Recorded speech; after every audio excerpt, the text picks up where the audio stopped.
Hello, everyone. Welcome to another Open Cluster Management Community meeting. Today is 2025, December the 5th. On the agenda today, Zhao Shu is going to talk about, I think, embedding our cluster proxy for my add-on into our core main OCM. So, without any further delay, Joshua, whenever you're ready, please feel free to take it away. Okay, thank you. Let me share my screen.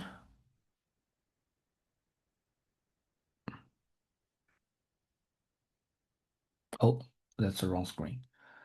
How can I stop share?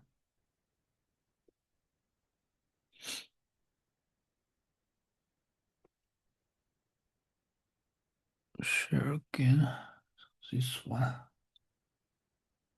Okay, can you see the slides? Yep, we see Figure 1 Legacy gRPC terminal. Okay.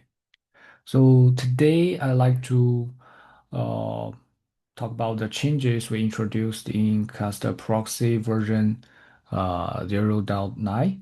Since this version includes some more updates than our recent ones, I thought it was important to go over them together in this bi-week meeting. So the first change is also the biggest one is that Cluster Proxy now provides a user-friendly HTTPS-based endpoint. In previous versions, the endpoint is relied on a gRPC proxy server. So the problem with this approach is it will expose the underlying connectivity component directly to the user. To use this, you have to rely on a specific package, the connectivity client. Um, and often users also need to understand how connectivity or the AMP works to just forward a request. If you click this connectivity, you can see an example code.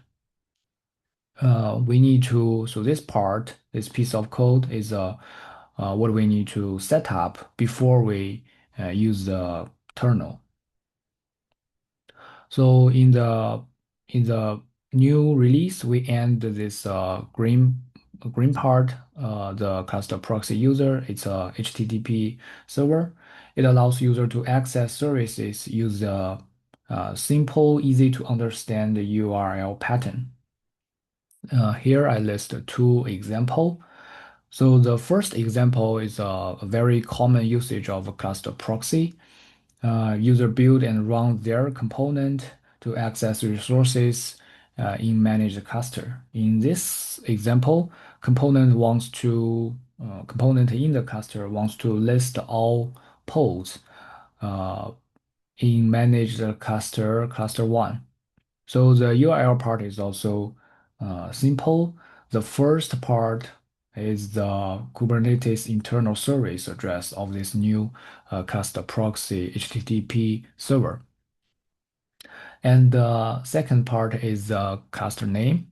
And then the rest part is the common path of a Kube API server address, Kube API server request.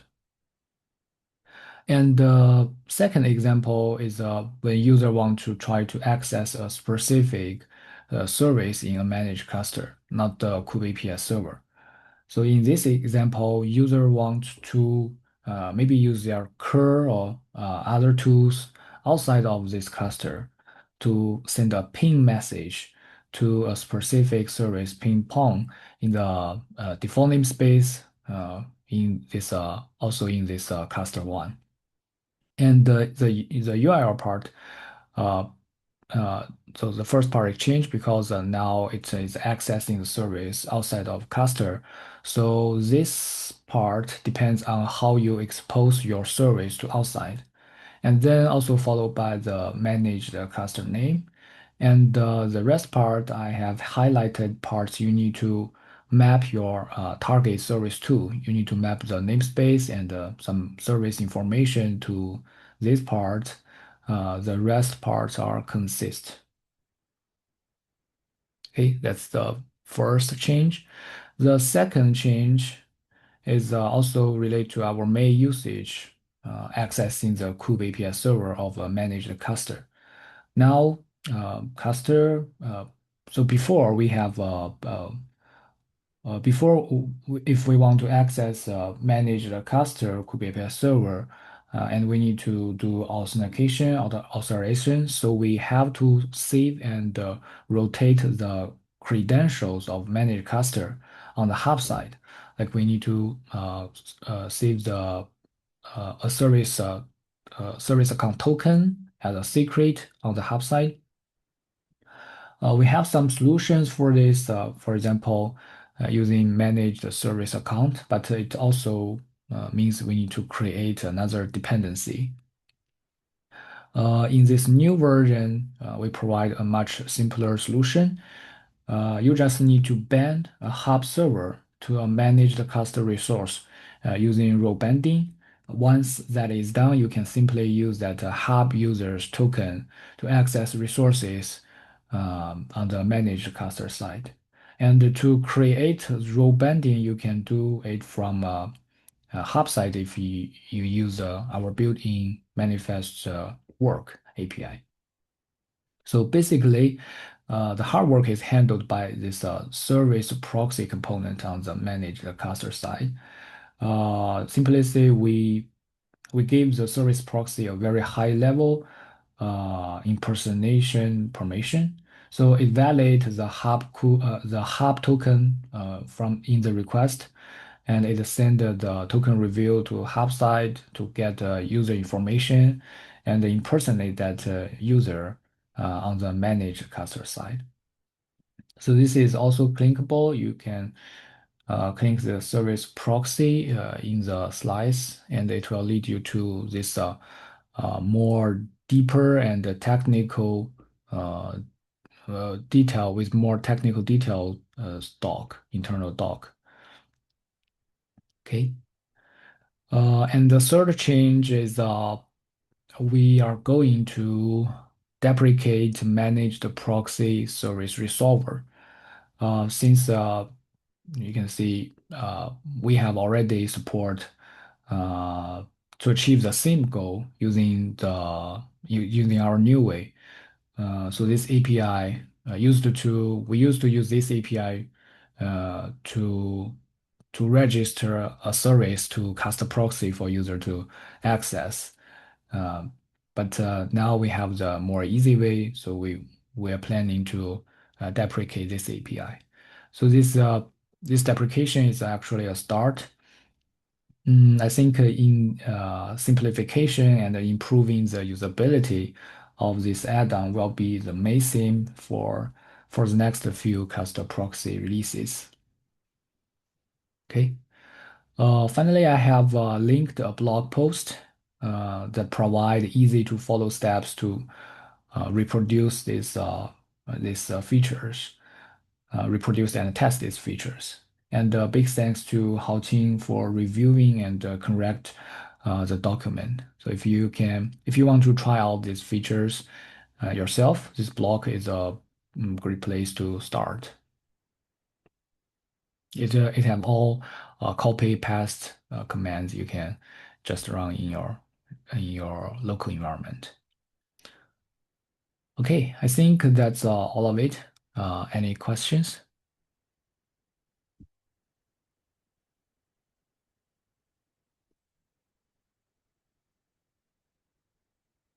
Okay, no questions. Then I will stop sharing. Thank you. Thank you, Shujao. So maybe I gave the introduction wrong because I said like it's coming into the core OCM, but as for now, it's still a add-on as I understand it. Yes. Okay, got it.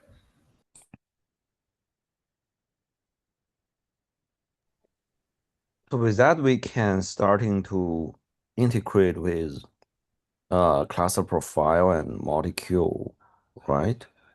Yeah. Yeah, I think Haoqing tested this new version with multi-queue and it works, right? Yes. I have a new peer to update the multi-queue E2E test to include this change. Yeah, I think another thing that yeah, we need to think about is the integration with class profile. Mm, It's a little bit different from Molecule, but Molecule has already integrated with cluster profile, so it can use a credential plugin in the cluster profile to connect the cluster. mm, Uh, I think we were able we currently with this we can starting to develop a credential plugin. The thing that I'm not clear is where this credential plugin should be put because um, it may involve multiple components, like it may involve uh, proxy and managed service account, I guess. mm.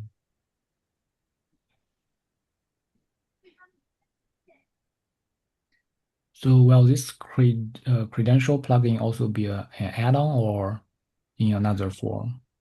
Um, so it's maybe I can share. Okay. Um, give me 1 minute.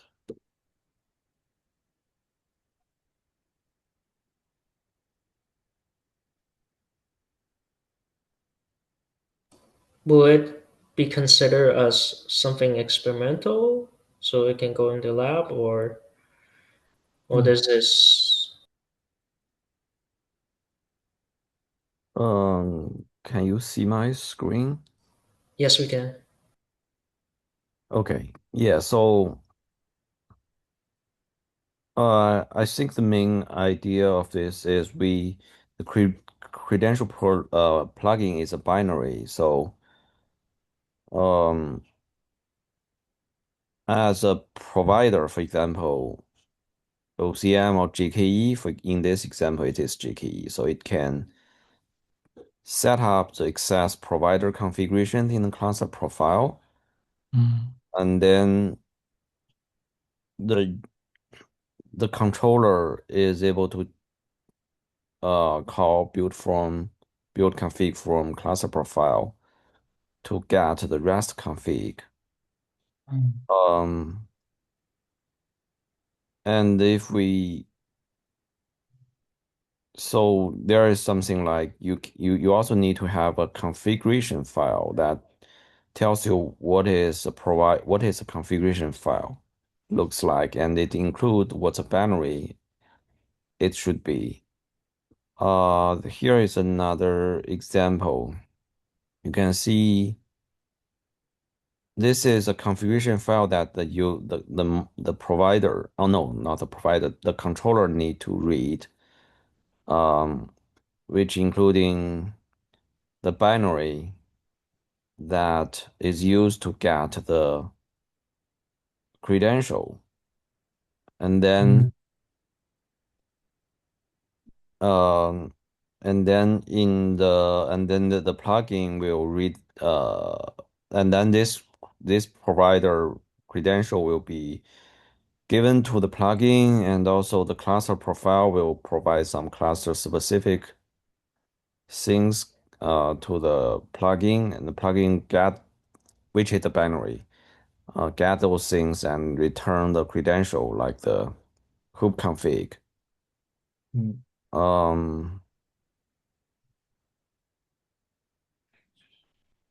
um, so I was thinking where we should like if OCM is going to provide such thing, uh, we need uh, we need to provide a plugin, maybe an image, and then the controller can mount the image at the volume and use that binary. Mm. Hmm. So yeah, so So maybe we should put in the class proxy, like the class proxy will update the status of the class profile, Mm, and then class proxy should provide a binary um, to be used by the other controller. yeah.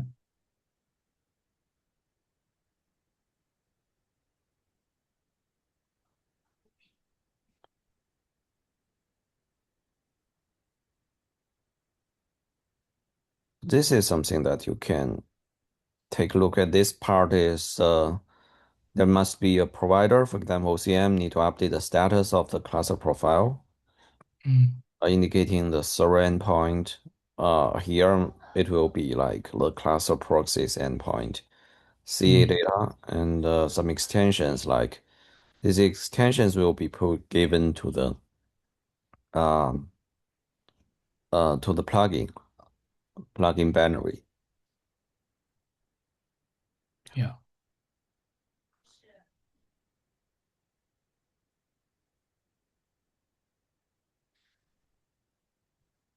Okay, I think this is interesting, especially the part band binary in in in the pod.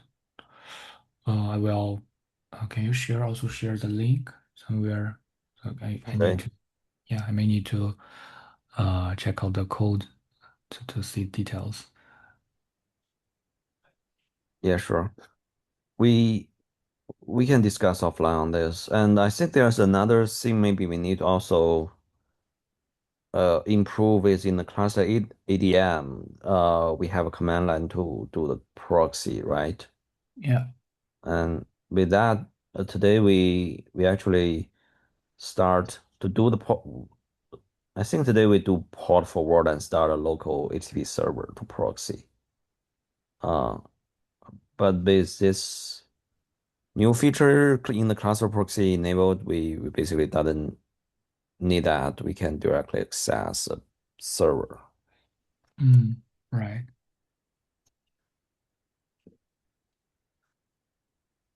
Okay, yeah, I will share you the link. Thanks. Thank you.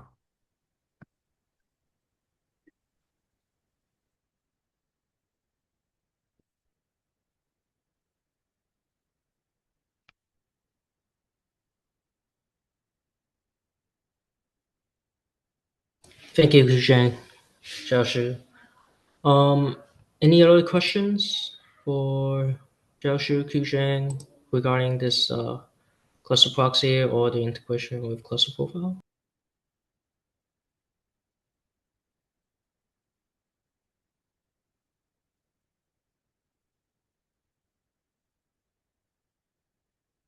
Sorry, just one more thing. So since Q is starting to adopt cluster profile, and they have also um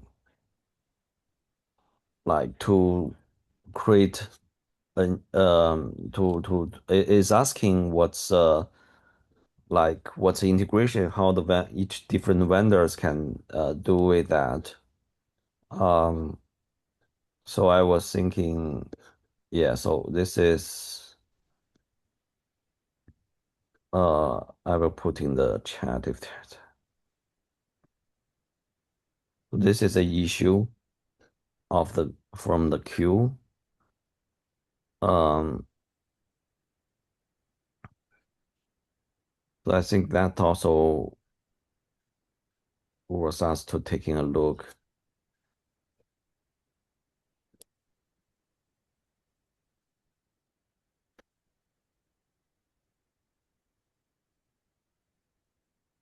Yeah,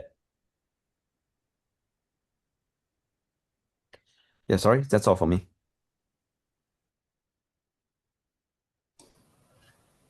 So I can talk a little about the Argo CD um, side as well. There is an issue created for integrating Argo CD with cluster profile, and I think one of the new maintainer is willing to take it on and see if he can write up a um, a proposal, like a proposal doc for that. But the tricky part is getting Argo CD to import like a CRD. So that's a little bit gonna be a little bit of a challenge. We in the past we have contributed the cluster decision resource generator, and that particular generator, look at our placement decision Yes. in the community. Recently there was someone that was saying, "Oh, I need more data after I get the placement decisions, the list of clusters. I need more data from those clusters so I can do some templating with the application, an Argo CD application set." So I'm thinking that is another option to get that cluster profile in there as well, because in that decision generator we do kind of like a duck type, which is essentially kind of like the what's that called, dynamic API discovery, and then to do a get on it. So you just define the API without having to import it. And then I'm thinking we can enhance that decision generator. So first I mean, it's already doing that, going through the placement decision, grabbing all the cluster names, and then use the cluster names to get the cluster profile as well. And then within the cluster profile, get all those property fields, and then populate those key values into application set. So that's another approach that might be a bit faster, because it doesn't involve importing a non-Argo CD CRD, or non-Argo CRD to be specific. I I Yes. created a, I created a Argo CDPR thing, I don't know, 2 days or a day ago. That is kind of like that, except it's like the prerequisite. So the decision resource generator currently doesn't even look at its own Argo CD secrets to populate the template fields with like the labels and annotation. So I just make that. I call it a fix, I guess, kind of an enhancement. I just make that fix first, so that at least it gets its own Argo CD secret. And then the next step, once this is merged, I'll try to work on, okay, instead of getting the cluster secret, maybe get the cluster profile as well, something like that. So hope that goes well, and then it'll be a nice story for a cluster profile.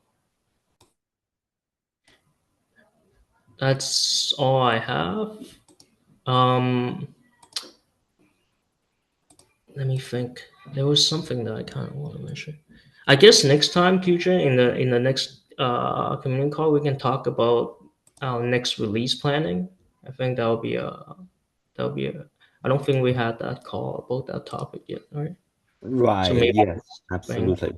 Oh, that's what I want to say.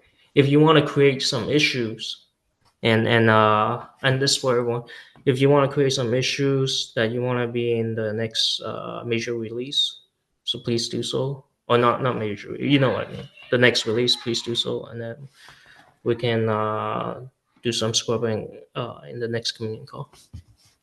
Okay, that's it for me. Really.